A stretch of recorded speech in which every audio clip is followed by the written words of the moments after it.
Today we are going to do a very interesting chapter. I personally like this chapter a lot because it's got suspense, it's got thrill, it's got humor. So today we are doing Easwaran the Storyteller by R.K. Lakshman.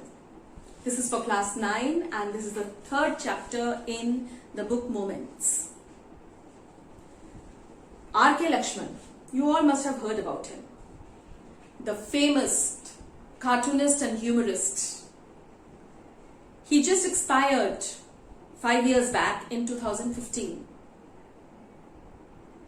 In the newspaper The Times of India, if you all are newspaper readers, you must have seen, or your parents must know, that there was a special column allotted to R.K. Lakshman.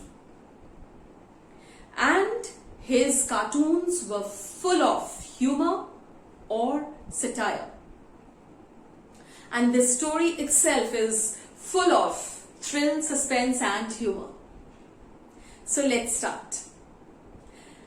Now in this story, the story when it starts, the R.K. Lakshman tells us that Mahendra, he is a junior supervisor and he is junior supervisor in a firm. And he is narrating this whole story, this whole excerpt that we are going to read now, and to his friend Ganesh. And Easwaran is his, he says he is my asset, a very valuable person. Actually, he was a helper, or we can always also say a cook, and he used to do all the household works. Mahendra was a junior supervisor in a firm that used to hire these people to send to different construction sites. So he was appointed, he was hired, and Mahendra was hired, and Mahendra was a bachelor. This firm used to send the people they hired to the different construction sites, be it factories or the quarry areas. You know what the quarry is? Quarry is the place where you do a blast and you take out a lot of precious stone, the limestone and all, that is there inside. So you have to take out from the quarry. So he was ready to go there where the dams were being constructed or the bridges were being constructed. These were the places, or any chemical plant that was being put up. So these hired people were sent there and they had to stay there till the firm used to send them to some other place. So Mahendra was an unmarried man, he was a bachelor, unmarried man. So he did not find any difficulty, going from one place to another. When you are a family man, it is difficult for you to move out. So he used to go, and so adjustable was he, that Mahendra, that he could also stay in a canvas tent.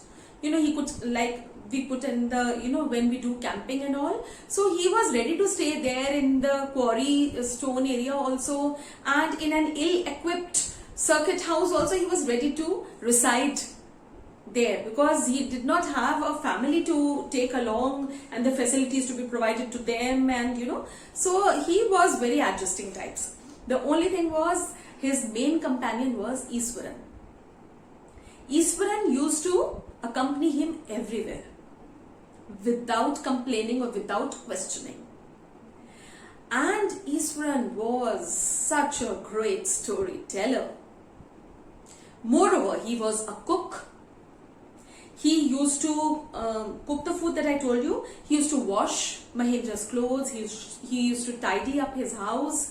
Then he used to clean everything and clean the whole house, and then wash all the clothes. And he used to then have a nice bath with buckets and buckets of water, and he used to keep muttering prayers while doing all this. And after that, he was fond of reading storybooks of Tamilian writers. He himself was a Tamilian, belonged to Tamil Nadu, and he loved reading to stories, and the stories that were full of suspense and thrill. And it was because of the imaginative descriptions in those books that he took up. And when he used to narrate stories to Mahendra, he was full of excitement, and he had a very interesting way of telling stories.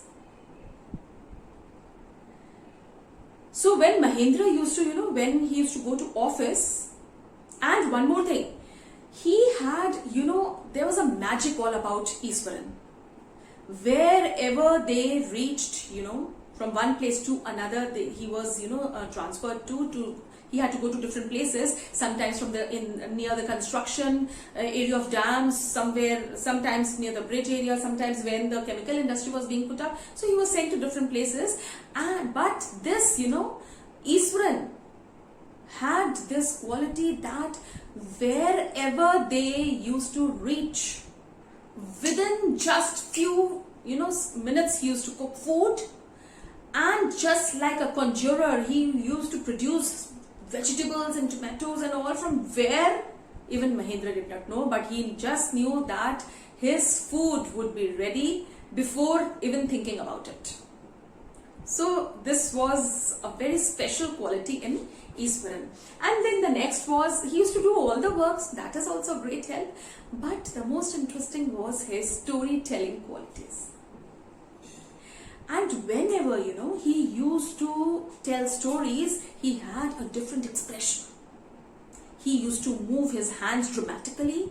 His eyebrows, they used to curve round, and to create suspense, and then he used to tell stories in that way that Mahendra enjoyed. He did not have a TV, but Iswaran was enough an entertainer. So he did not want a TV at all. He used to entertain Mahendra so much after Mahendra came back from office. So, in the morning when Mahendra used to go to office, he used to pack his lunch and Mahendra used to go, and Iswaran used to complete all the work, read the storybooks after taking his bath and all. And when Mahendra came back home, he was ready for stories, and Mahendra also enjoyed. So, for example, the way I told, the interesting way that he used to recite stories was, one story he was, now he had to tell in between the story only, that a tree had uprooted and tree got uprooted and fell across the road. But how did Iswaran say? Iswaran used to say that it was, in a very dramatic manner and creating suspense and all that. And he used to say it was a deserted road. I was all alone. And suddenly across the road, I saw a bushy beast with his hands stretched out. And I was half inclined to run, but I gathered courage, went forward to see what it was, which beast it was, to face the beast, and saw that it was an uprooted tree with all the dry branches here and there. So to tell about this tree, he used to create a story about it, and Mahendra used to love the expressions that Iswaran had on his face. Was really entertaining. Another story he narrated was to Mahendra, that Mahendra, this whole thing Mahendra is reciting to Ganesh's friend. So he tells that Iswaran also recited a story that, Iswaran said that Iswaran lived in the place where there was a lot of timber. Wood, timber is a very good quality wood, and it has a lot of demand, commercial demand. Like it is sold in very expensively. So, he told that the place where he lives is full of timber wood, and the trees have got that timber quality, and these are sent to different areas in lorries. So to pack the lorries, to haul the logs of wood and the branches and all of timber on the lorries, elephants were required. So there were many elephants in the jungle who the Mahoth the caretaker of the elephant, he used to teach them how, they have to pick the logs and all and put it onto the lorries. So all the elephants were trained. So once he narrated about a crazy elephant, he said that sometimes the elephants get crazy, and so he told about one such tusker. He said that this tusker, this elephant, male elephant, he got crazy one day, and while doing this work, and suddenly started stamping his feet, and broke the creepers and the branches, and started running here and there, and reached the outskirts of the jungle. And then on the outskirts of the jungle, there were some, those shops were put up for fruit and the mud pots and all.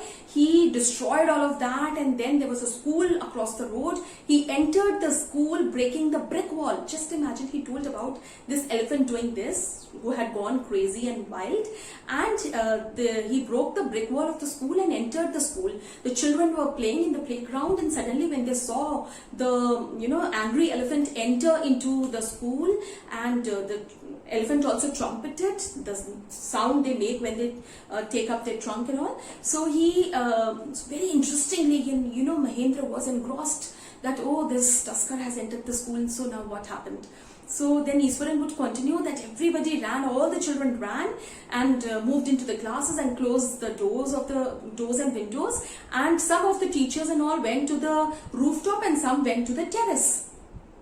And then he went on to say that he himself ran up and he was there on the terrace, and he saw what the elephant was doing below. Everybody was seeing, everybody was hypnotized, and the way Easwaran used to say, even Mahendra used to get the same expressions on his face. So he said that everybody was hypnotized and looking down at the elephant, and the elephant was destroying all the school property, everything. So what he did, now see, Easwaran had to show himself having heroic qualities. So he said, suddenly I got, suddenly something came into me. I picked up a cane of a teacher and ran down, and as soon as I entered the ground where the elephant was, the elephant trumpeted very angrily, looking at Easwaran, and Easwaran, having that cane in the hand, moved towards the elephant, and very hard, he says, I hit on the third toenail of the elephant. And suddenly the elephant, that was red-eyed and angry and was trumpeting and moving towards Easwaran, who was also going towards him. But when Easwaran hit him on the toenail, on the left toenail, he just collapsed. After saying this, so Mahendra was engrossed. My God, this Easwaran, a school student, was able to do so, and all the teachers and all were looking. So he was shocked as to how such a big elephant, just being hit on a toenail, could ever collapse. So, he wanted to hear more, but that was the way of Easwaran. He used to stop at such points and he got up, and then he used to tell Mahendra that, okay, I'm going to go and I'll warm the food and all and bring for you for dinner. So, Mahendra was left at the climax as to what happened after that and how did this elephant collapse. So always he used to do this to keep the person who is listening waiting. So when he used to come back, so then Mahendra asked him that, you didn't tell me, how did you manage to do it, and what happened after that? What happened to the elephant? So he said, oh, he used to just shrug his shoulders, and he used to say, oh, then the doctor was the doctor was called, and the veterinary doctor was called, and then after some time he regained his consciousness, and the Mahoth, he came. He's the person, the elephant caretaker, and he came and took the elephant to the jungle. So Mahendra asked him, but how did you manage to do something, just hitting on the left toenail and he collapses? How could this be possible? Such a huge elephant who had gone crazy with just, getting a hit on the toenail. Huge elephant it is. So he said, oh, this is, just a Japanese art. Japanese art, something like karate, he says, or jujutsu. He's mentions this word. He said it was something like that, and that is a Japanese art which paralyzes the nervous system for some time. Now Mahendra did not know whether it was a true story or not, or actually this Japanese art was there or not. Nothing. Only thing was Mahendra was entertained and he loved it. He did not ask him questions also. He did not bother about the credibility also. Credibility, whether they are true stories or not. So Easwaran was a very, good storyteller, and especially the anecdotes that he used to narrate. Anecdotes are stories, very interesting stories where the person who is speaking, he is also there in the story. So he used to get involved himself. So one day, what happened? One day, there in this the Hindu culture, there is a day for the ancestors when we feel that our dead ancestors will come and we have to feed them. It is known as Shraddh. For some people call that Shraddh days. Some people call it by different names. So this day is there. So one day, he told. He cooked very delicious food, and then he told Mahendra that it was a day when the ancestors were feeded. It was people believed that ancestors came and they had food, so he had cooked good food for them. And so Mahendra enjoyed. He got such a delicious food to eat after coming back from office, and he praised him for his culinary skills, the cooking skills. So then he went on to say that it was the day of ancestors, and it was believed that, and then he goes on to say, Easwaran goes on to say that, sir, the place where we live, the house in which we are living, this was actually a graveyard. So then, after having this food, good food, he had become so happy, but listening to this, disturbed Mahendra a lot, and he said, oh, there are no ghosts and spirits and all. So he said, no, when I work, when you go to the office and I go around, I work, I go to get things, I have often seen skulls over here. So this was surely a graveyard, and this place is a supernatural place. And on the full moon days, he goes on to say that on full moon days, I have often seen a lady in white carrying a fetus, moaning and moving around here. Moaning is, a shrill cry of supernatural ghosts and spirits. So Mahendra, listening to this, starts feeling very scared, and it's very scary to listen to this, that the place where you are living is a supernatural place. It was a graveyard and all that. So when he says all this, so he gets a good scolding from Mahendra, and Mahendra says there are no ghosts and spirits, and please don't say all this. So he gave a good scolding and went back to sleep. But when he went after that, all the nights were very uneasy. And actually it happens when, till the time you don't know about it, everything is okay. But once you come to know about these things, be you a brave person. But it scares us a lot, the thought of ghosts and all. So this Mahendra came, and Mahendra became very uneasy and got scared. And there was a window, and he used to look out outside the window to see whether he could see anything. But he could see just darkness, and so he felt that what this Easwaran had done, and he felt it and that it was right that he had scolded Easwaran a lot. And so for next few days he'll just keep mum. But early in the morning, when Mahendra got up and met Easwaran at the breakfast table, Easwaran was absolutely normal. Back to square one, the same talkative man. He gave him the lunch, and Mahendra was shocked to see that this man is did not even feel bad after getting this, the scolding. So anyways, Mahendra went off. So now after few days came the full moon night day. So he, already Easwaran had narrated the story of that lady, the ghostly lady with a small fetus. What is a fetus? Unborn baby, that has not been born. So you all have learned about all this, reproduction and all. So he said that there was such, some scary feelings were there in Mahendra also. And after having food, when he went to sleep, again, he went off to sleep, but there it was there in his mind. So, but after some time, at midnight is 12, he heard a moaning sound from outside. So Mahendra was there in his bed, and Mahendra thought that it must be a cat's sound running behind a mouse or finding for a mouse. So it was okay.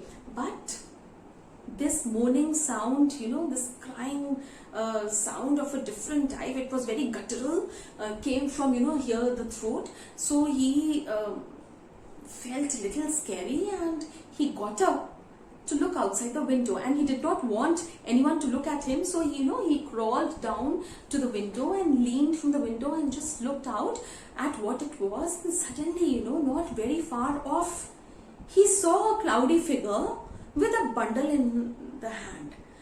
And then he could relate to what Iswaran had told, because Iswaran said that he was a brave person, but he felt frightened after looking this lady.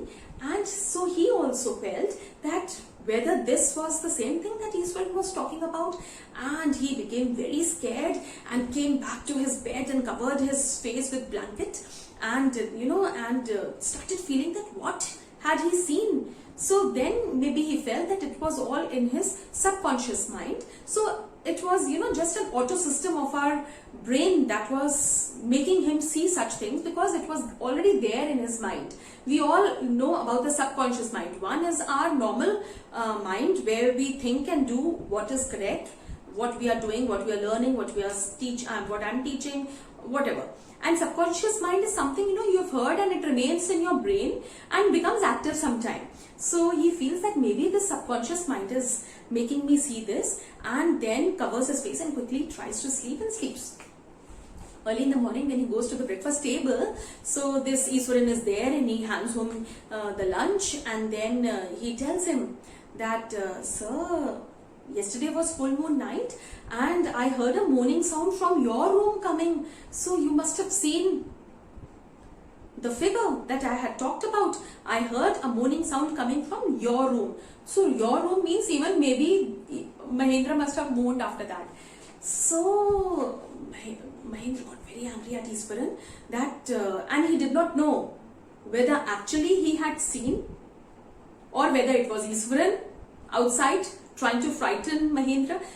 He didn't know anything. He quickly took his lunch and went to his office, and after going to office, handed over his papers and told them that he would not be able to continue there, because he had got so frightened and scared. Here ends the story. Now R.K. Lakshman has left us thinking. This is a suspense. Now, what did Mahendra see? Was his subconscious mind acting that made him see that? Maybe nothing was there. Or it was actually there, this ghostly figure with a fetus. Or was it Iswaran outside in the dark? This you have to think. Story ends here, and I have told you everything. Go through your books, read the story, it's very interesting. And if you come across any problem, do write to me in the comment section. So you should know these important questions. Who was actually Mahendra? Where was he working? Then about Iswaran's qualities, which type of books he read, the two incidents that he narrated. The first one was when he talked about the uprooted tree. The second one was about the elephant, and how he, how the elephant collapsed because of him, and the Japanese art. Then about this the supernatural thing that he told, and that he also told him that the house was there at the graveyard, and about this ghost with the fetus. So everything this is important, and do read the story. You will really love it, and watch my video. And please, if you have still not subscribed my channel, please do so. And also the bell, please press the bell so that you get the latest notifications. Do take good care of yourselves. You also read these, thrilling and suspense stories. It's fun. And if you know of anyone, please put it in the comment section. Goodbye.